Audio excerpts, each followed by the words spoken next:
Hello students, welcome back to my channel. आज हम part 2 करने वाले हैं, चैप्टर नंबर 2 हिस्ट्री का। हमारा नेक्स्ट टॉपिक है चेंजिंग एनवायरनमेंट। हमने जो लास्ट पार्ट 1 में पढ़ा था, हमने वहाँ पढ़ा था हंटर गैदरर्स के बारे में, वो क्या होते हैं, और उनके हमने साइट्स पढ़े। आर्कियोलॉजिस्ट ने जो कौन कौन से साइट्स डिस्कवर किए, उन्होंने फायर डिस्कवर की और फायर वो किस तरीके से यूज करते थे। और थोड़ा बहुत हमने डेट के बारे में पढ़ा था, स्टोन एज के बारे में पढ़ा था, जो कि 3 एजेस में डिवाइडेड है, that is paleolithic, mesolithic and neolithic. यहाँ तक हमने पढ़ लिया था। अब हम पार्ट 2 करेंगे इस चैप्टर का। पार्ट 2 में हमारा पहला टॉपिक है चेंजिंग एनवायरनमेंट। एनवायरनमेंट में बहुत बड़ा चेंज आया था 12,000 ईयर्स अगो, 12,000 साल पहले बहुत ही बड़ा चेंज आया था हमारे क्लाइमेट में। क्लाइमेट जो है थोड़ा वार्म होने लग गया था। अब ये जो क्लाइमेट वार्म होने लग गया, इससे ग्रासलैंड्स की डेवलपमेंट हुई। ग्रासलैंड्स आए मतलब बहुत बड़े बड़े एरियाज जहाँ पर दूर दूर तक सिर्फ ग्रासेस है इंस्टेड ऑफ ट्रीज। ठीक है। अब क्योंकि गर्म इलाका है तो वहाँ जहाँ अगर आप लोग नोटिस करो कि जो गर्म इलाके होते हैं वहाँ ग्रासलैंड्स ज्यादा होती हैं। अब जो ये ग्रासलैंड्स है, अब ग्रासलैंड है तो ऐसे एनिमल्स भी इंक्रीज हुए उन जगहों पर जो ग्रासेस कंज्यूम करते हैं, जैसे डेयर, एंटेलोप, गोट, शीप, कैटल एटसेट्रा। मतलब वो एनिमल जो सरवाइव करते हैं ग्रास पर। अब ऐसे ह्यूमंस, ऐसे अर्ली ह्यूमन जो इन एनिमल्स को हंट किया करते थे, डियर को, गॉट को, शीप को, जो इन एनिमल्स को हंट किया करते थे वो भी फॉलो करते करते ग्रासलैंड्स पर आए। अब जब वो उन्हें उन्हें उन्हें हंट कर रहे हैं, ग्रासलैंड में वो एनिमल्स रह रहे हैं, उनके साथ रह रहे हैं, तो उन्होंने धीरे धीरे पता करा कि इनकी फूड हैबिट्स क्या है, मतलब ये एनिमल्स क्या खाते हैं, क्या पीते हैं, किस कितना खाते हैं, और उनकी ब्रीडिंग सीजन्स क्या है, किस टाइम पर वो रिप्रोड्यूस करते हैं। तो ये सारी चीजें जब उन्हें पता चल गई तो उनके दिमाग में आया कि क्यों ना हम इन्हें पालने लग जाए, इन्हें हर्ड करने लग जाए। ठीक है। और वो अपने साथ एनिमल्स को रखने लग जाए। तो यहाँ से शुरू हुई हर्डिंग की, हर्डिंग की स्टार्टिंग हुई यहाँ से। फिशिंग भी करने लग गए थे उस टाइम तक ये लोग। ठीक है। नेक्स्ट हमारा टॉपिक है beginning of farming and herding. अब फार्मिंग और हर्डिंग की शुरुआत कैसे हुई, हर्डिंग का भी हमने थोड़ा बहुत इंट्रोडक्शन देख लिया। ठीक है। अब क्या है, क्योंकि यहाँ पे ग्रासेस थी, क्लाइमेट जो है वार्म हो गया था, तो ऐसी कुछ ग्रासेस भी उन्हें देखने को मिली जो कि ग्रेन बियरिंग थी, मतलब जिनमें से अनाज निकल रहा था, ग्रेन थे, जैसे कि वीट, बार्ली, राइस। ये क्या है, नेचुरली ग्रो हुए ग्रासेस के साथ साथ। और लोगों ने डिस्कवर किया कि अच्छा इनमें जो है ग्रेन होता है जिसको हम खाने के लिए यूज कर सकते हैं। तो जो मेन, वेमेन और चिल्ड्रन होते थे, अर्ली ह्यूमंस होते थे, वो क्या करते थे, इन ग्रेन्स को स्टोर करके रखते थे, कलेक्ट करके रखते थे एज फूड। और धीरे धीरे उन्होंने सीखा कि क्यों ना हम इन्हें खुद भी तो उगा सकते हैं, क्योंकि जब उनके सामने वो वहां पर लोग रह रहे हैं, उनके सामने वो ग्रास उग रही है, तो धीरे धीरे उन्हें पता चला कि अच्छा इस इस वेदर में या इस क्लाइमेट में ये उगते हैं और इस क्लाइमेट में ये राइप हो जाते हैं, मतलब इनको हार्वेस्ट करने का टाइम हो जाता है। तो धीरे धीरे इन्हें सारी चीजें पता चल गई। ठीक है। तो इन्होंने प्लांट्स को ग्रो करना शुरू कर दिया और इस तरीके से अर्ली ह्यूमंस फार्मर्स बने। ठीक है। ये हो गया फार्मिंग का। अब पीपल जो है उस टाइम के अर्ली ह्यूमंस जो हैं वो एनिमल्स की तरफ भी अट्रैक्ट हो रहे थे और उन्हें टेम करना शुरू कर रहे थे, उन्हें पालना, डोमेस्टिकेट करना शुरू कर रहे थे, कंट्रोल करना उन्होंने शुरू कर दिया था एनिमल्स को। ठीक है। कैसे कंट्रोल करना शुरू किया था, उनको वो खाना देने लग गए। अब जब उनको खाना दे रहे हैं तो वो एनिमल्स उनके आसपास सेफ फील करते थे रहने में, उनके साथ रहा करते थे। ठीक है। अब जो पहला एनिमल है, जो ऐसा माना जाता है कि जो ह्यूमंस ने पहला एनिमल टेम किया, कंट्रोल किया, वो था डॉग। ठीक है। जो पहला एनिमल डोमेस्टिकेट हुआ था वो था डॉग। और वो बहुत ही कैंप्स के आसपास रहा करते थे। कैंप्स मतलब जहाँ पर ये लोग अपने टेम्पररी घर बना के रहा करते थे अर्ली ह्यूमंस, तो वहाँ पे डॉग्स जो हैं उनके ह्यूमंस के साथ बहुत कंफर्टेबली रहा करते थे। अब और भी धीरे धीरे एनिमल्स को डोमेस्टिकेट करना शुरू किया गया, जैसे शीप, गोट, कैटल, इवन पिग्स। मतलब ऐसे सारे एनिमल्स जो ग्रासेस पे लिव करते हैं, ग्रासेस पे सरवाइव करते हैं। और जो लोग हैं, जो ये ह्यूमंस होते थे, ये इन एनिमल्स को वाइल्ड एनिमल से भी प्रोटेक्ट करके रखते थे। तो इस तरह से अर्ली ह्यूमंस बने हर्डर्स। ठीक है। अब धीरे धीरे वो फार्मर्स भी बन गए और हर्डर्स भी बन गए। तो यहाँ पर अब हमारा एक छोटा सा कॉलम बनाया हुआ है यहाँ डोमेस्टिकेशन के ऊपर। यहाँ पे डोमेस्टिकेशन में बेसिकली इस पूरे पैराग्राफ में सिर्फ ये बताया गया है कि जब ह्यूमंस जो है डोमेस्टिकेट करने लग गए प्लांट्स और एनिमल्स को, तो जो डोमेस्टिकेट वाले प्लांट्स और एनिमल्स होते थे और जो वाइल्ड प्लांट्स और एनिमल्स होते थे, उनमें डिफरेंस आने लग गए। क्योंकि जब हम किसी प्लांट को डोमेस्टिकेट कर रहे हैं, तो हम क्या करते हैं, अच्छे अच्छे सीड लाके उन्हीं को सिर्फ ग्रो कर रहे हैं और उन्हें प्रिवेंट कर रहे हैं इंसेक्ट से, इन सारी चीज़ों से। उन्हें टाइम टू टाइम पानी दे रहे हैं। ठीक है। तो वो डोमेस्टिकेट किए हुए प्लांट्स हैं। तो इसलिए उनमें और उनके कंपैरिजन में जो वाइल्ड प्लांट है, जो अपने आप नेचुरली उग रहे हैं, उनको कोई इंटरफेयर नहीं कर रहा किसी भी चीज़ में, तो उनकी क्वालिटी में और जो डोमेस्टिकेटेड प्लांट्स होते थे उनकी क्वालिटी में थोड़ा सा डिफरेंस आने लग गया। वैसे ही एनिमल्स का था। एनिमल्स जो वाइल्ड एनिमल्स हैं, वो अपने आप सरवाइव कर रहे हैं नेचर में, अपने आप सारी चीजें कर रहे हैं। तो उनका जो बॉडी स्ट्रक्चर है, और जो डोमेस्टिकेटेड एनिमल्स हैं जिनको सब कुछ इंसान प्रोवाइड करवा रहा है, उनको हंट पे जाने की जरूरत नहीं है, कुछ करने की जरूरत नहीं है, उनको ह्यूमन सब कुछ प्रोवाइड कर रहे हैं, तो उनका जो बॉडी स्ट्रक्चर है वो डिफरेंट था। जैसे कि यहाँ पे the teeth and horns of wild animals are usually much larger than those of domesticated animals. जो domesticated animals होते थे, उनके जो teeth और horns होते थे वो बहुत ही छोटे होते थे as compared to wild animals. जैसे यहाँ पे हम इस डायग्राम में देख सकते हैं, this teeth is of a wild animal and this teeth is of a domesticated animal. ठीक है।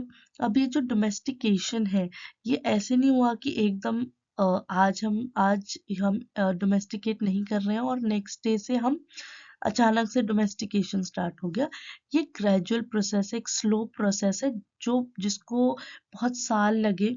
ठीक है। और ये यूजुअली जो है 12,000 years अगो शुरू हो गया था। 12,000 साल पहले डोमेस्टिकेशन शुरू हो गई थी धीरे धीरे वर्ल्ड में। ठीक है। अगर हम देखें, जो आज हम प्लांट्स और एनिमल्स देखते हैं मैक्सिमम, वो सारे डोमेस्टिकेशन का ही रिजल्ट है। तो सबसे पहले जो डोमेस्टिकेट किए गए प्लांट्स वो थे वीट और बार्ले, और जो डोमेस्टिकेटेड एनिमल्स थे वो थे sheep and goat. Okay. So now next topic is a new way of life.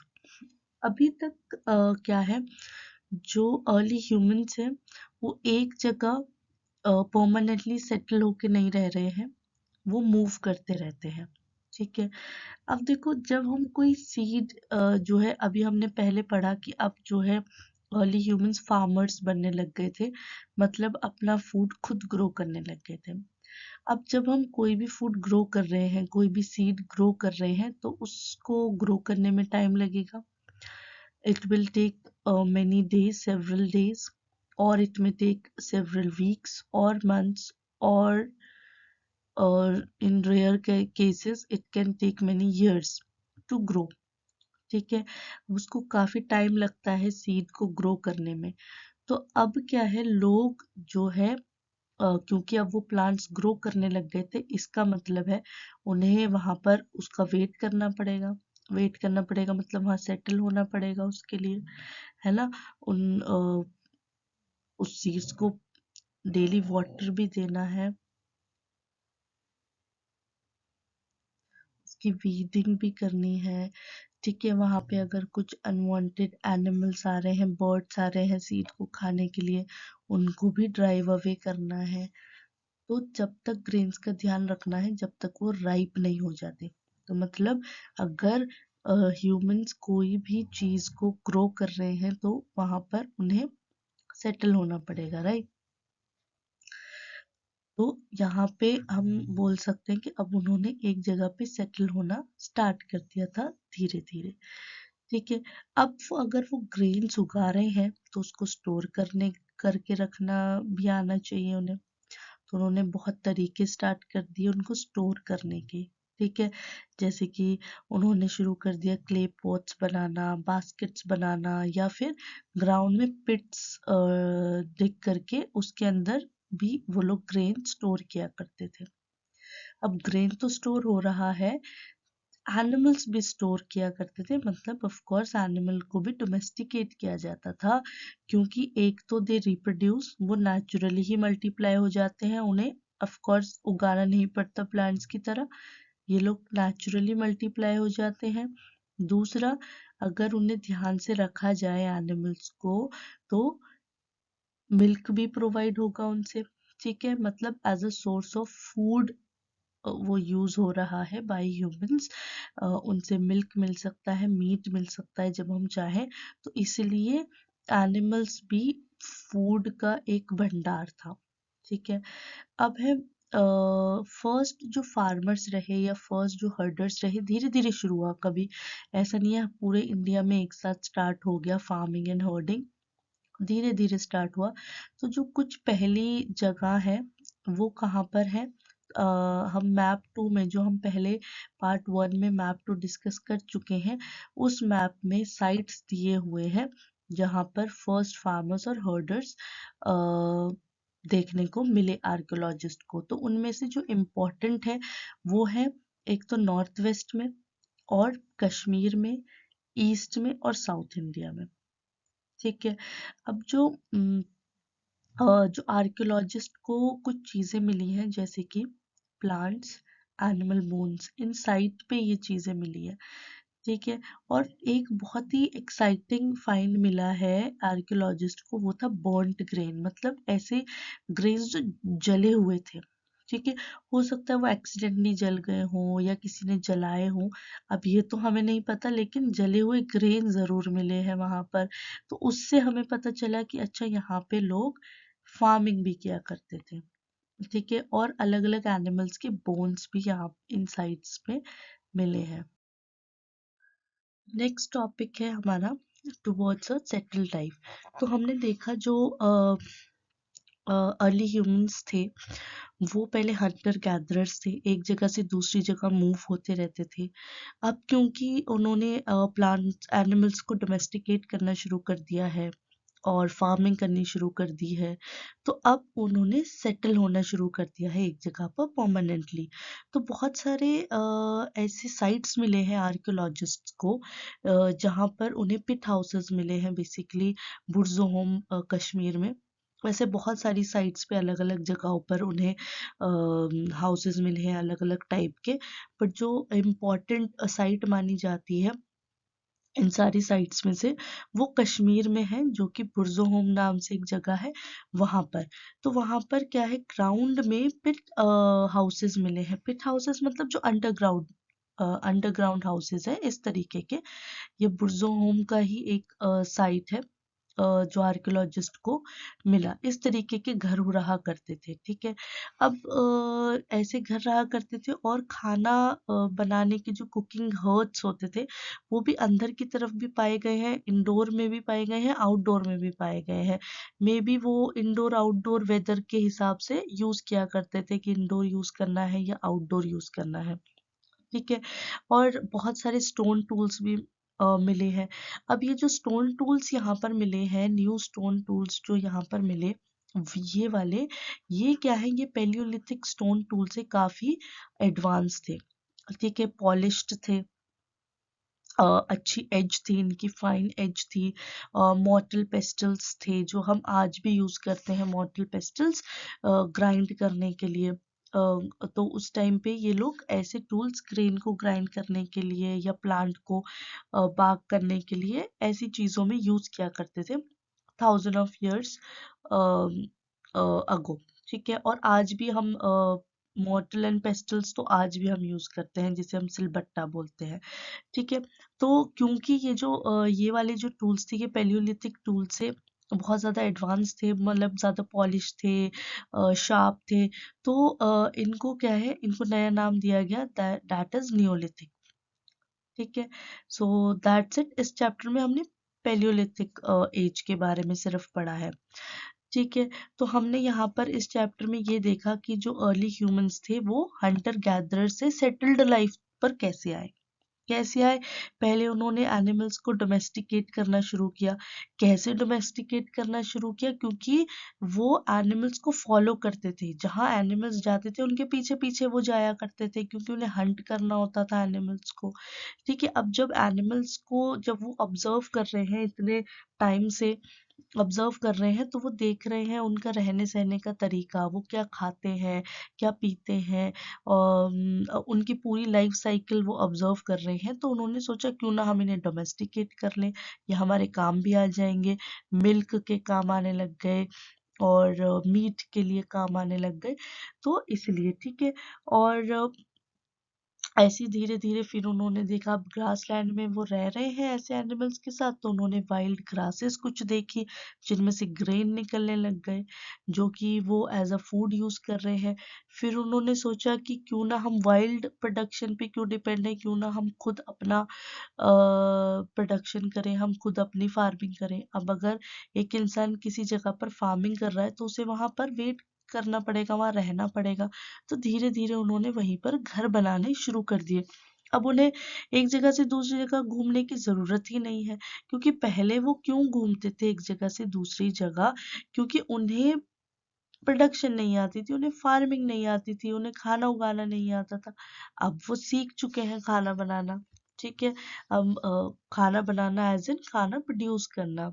ठीक है, फार्मिंग करना, अब उन्हें वो सीख चुके हैं, तो उन्हें एक जगह से दूसरी जगह जाने की कोई नीड नहीं है, तो इसलिए वो परमानेंटली सेटल होने लग गए। तो बस यही था इस चैप्टर में। आई होप आप लोग को ये चैप्टर समझ आया होगा। अगर समझ आया हो, please subscribe to my channel. Thank you.